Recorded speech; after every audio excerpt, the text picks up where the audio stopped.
혹시 당신이 좋아서 시작한 일인데 주변의 말들 때문에 마음이 무거워진 적 있으신가요? 나는 그저 나의 길을 가고 있을 뿐인데 왜 세상은 나를 흔드는 걸까?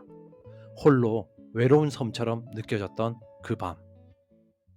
반갑습니다. 여러분의 꿈속에 들어가 함께 억지로 걷게 만드는 꿈을 걷는 자입니다. 오늘부터 새롭게 한 줄 담기라는 코너를 시작합니다. 핵심 메시지를 여러분의 마음에 깊이 전달되도록 노력하겠습니다. 오늘의 한 줄 담기 내용은 이것입니다. 비난받고 있다면 당신은 잘하고 있습니다. 왜냐하면 당신은 무언가를 하고 있다는 가장 확실한 증거이기 때문이죠. 오늘은 우리가 왜 무언가를 새로운 도전을 시작할 때 유독 주변에서 이런 말 저런 말 하는 사람들이 나타나는지 그 마음속을 한번 차분히 들여다보는 시간을 가져보면 어떨까요? 현상유지 편향이라는 심리학 용어가 있습니다. 조금 어렵게 들릴 수 있지만 사실 이거는 아주 간단한 이야기입니다. 우리 마음이 본능적으로 늘 하던 대로 하는 것에서 큰 편안함을 느낀다는 뜻입니다. 매일 다니는 길, 늘 주문하는 커피처럼 익숙하고 예측 가능한 범위 안에서 안정감을 느끼는 거죠.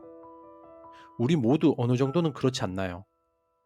그런데 바로 당신이 이 고요하고 익숙한 세상에 성장이라는 아름다운 파문을 일으키신 겁니다. 당신의 성장은 단순히 당신 한 사람의 변화로만 그치지 않습니다. 그건 당신을 둘러싼 세상에 익숙한 균형을 깨뜨리는 하나의 커다란 사건이거든요. 당신과 비슷하게 지내왔던 동료나 친구들은 당신의 새로운 도전을 보면서 자신도 모르게 멈춰있는 자신의 현실을 마주하게 되거든요. 어제까지 함께 비슷한 고민을 나누던 친구가 갑자기 목표를 향해 달려나가는 모습을 보면 마음이 조금 복잡해질 수밖에 없죠. 정말 멋지다 하고 응원하는 마음 한편으로는 나만 이 자리에 멈춰 있는 건 아닐까 하는 불안감이 고개를 들기 시작하죠. 그리고 안타깝게도 많은 사람들이 이 불편한 마음을 상대를 위한 응원으로 바꾸기보다 비난이라는 쉬운 길로 풀어내곤 하죠. 이걸 악의적 시기심이라고도 부르는데요. 질투의 조금 못된 모습이라고 생각하시면 됩니다. 나도 당신처럼 되고 싶다는 건강한 동경이 아니라 당신이 잘 되는 모습을 보니 내 모습이 초라해져서 싫으니 당신을 다시 예전의 나와 같은 자리로 끌어내리고 싶다는 마음이거든요. 그래서 당신의 노력을 그거 그냥 운이 좋았던 거잖아라고 말하거나 당신의 성격을 원래 저렇게 독단적이었어라고 평가하면서 당신의 가치를 깎아내려 자신의 상처받은 마음을 보호하려는 시도를 하는 겁니다. 참 마음 아픈 일이죠. 당신은 그저 묵묵히 당신의 길을 걸었을 뿐인데 누군가가 그런 감정의 희생양이 되어야 한다는 게 얼마나 억울하고 힘드신가요? 그 마음 제가 정말 깊이 이해하고 공감합니다. 그래서 꼭 드리고 싶은 말씀이 있어요. 비난과 불평이 습관화된 사람들하고는 의식적으로 거리를 두는 용기가 필요하다는 겁니다. 이건 당신이 이기적이거나 냉정해서가 아닙니다. 당신의 소중한 마음과 꿈을 지키기 위한 가장 현실적인 자기보호 방법이거든요. 아주 쉬운 예를 한번 들어볼까요? 그런 사람들은 마치 바구니 속 썩은 과일과 같습니다. 싱싱한 과일이 가득 담긴 바구니에 썩기 시작한 과일 하나가 있다고 상상해 보세요. 그 썩은 과일 하나를 그대로 두면 어떻게 될까요? 얼마 지나지 않아 주변에 멀쩡하던 과일까지 모두 무르고 썩게 만들잖아요. 그렇죠. 비난과 불평이라는 부정적인 에너지가 바로 이와 같습니다. 처음에는 저 사람은 저런 생각을 하는구나 하고 넘길 수 있지만 계속해서 그 곁에 머물며 그 이야기를 듣다 보면 그 썩은 기운이 당신의 건강한 마음에까지 스며들게 돼요. 나도 모르게 내가 정말 부족한 걸까? 내 꿈이 허황된 건가 하며 스스로를 의심하게 만들고 나아가던 발걸음을 멈칫하게 만들죠. 이건 당신의 의지가 약해서가 아닙니다. 감정은 생각보다 훨씬 전염성이 강하거든요. 그러니 당신의 가능성을 좀먹는 그 썩은 과일을 당신의 인생이라는 바구니에서 조용히 덜어내는 용기를 내셔야 됩니다. 당신은 당신의 시간과 에너지를 온전히 당신의 성장에 쏟을 자격이 있는 소중한 사람이니까요. 이번에는 조금 더 흥미로운 이야기를 해드릴게요. 당신이 변화하려고 할 때 주변에서 만류하고 비난하는 것이 사실은 그 사람들의 뇌가 보이는 아주 자연스러운 반응일 수 있다는 거예요. 우리의 뇌는 종종 예측 기계라고 불리죠. 이 개념을 알아두시면 사람들의 행동을 이해하는데 큰 도움이 될 거예요. 우리의 뇌는 생존을 위해 주변 세상이 어떻게 돌아갈지 끊임없이 예측하고 그 예측이 현실과 맞아떨어질 때 가장 큰 안정감을 느끼죠.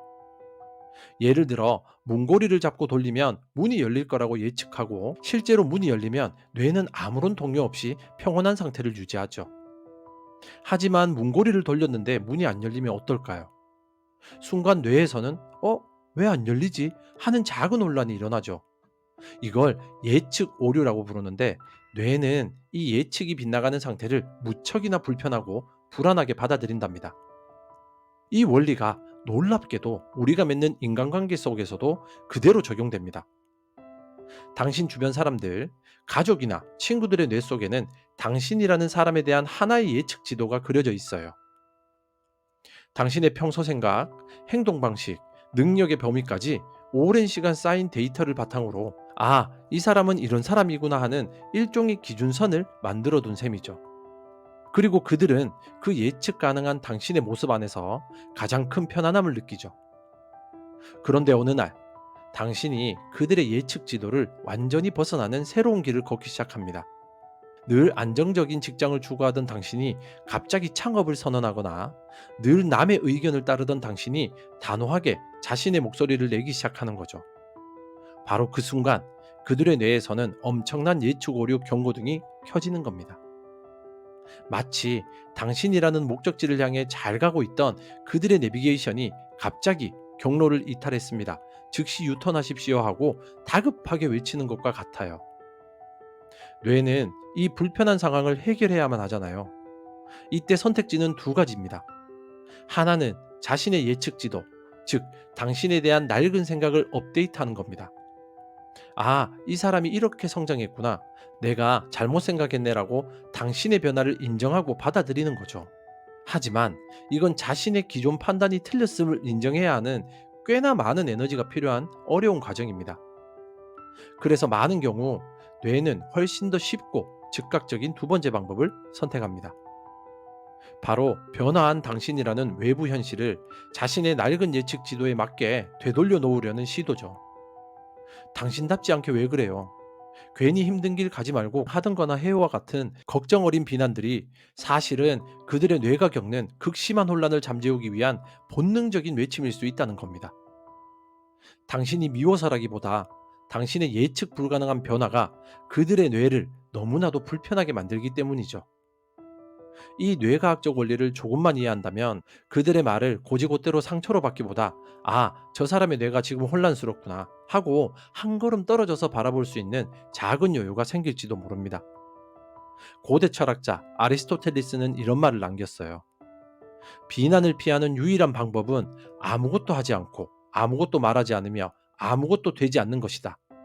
이 말은 곧 당신이 무언가가 되는 과정에 있다면 비난은 어쩌면 당연한 일이라는 뜻이겠죠. 그러니 당신을 향한 그 수많은 경로 이탈 경고음에 너무 마음 쓰지 마세요. 그건 당신의 내비게이션이 아니라 그들의 내비게이션에서 울리는 소리일 뿐이니까요. 기억하십시오.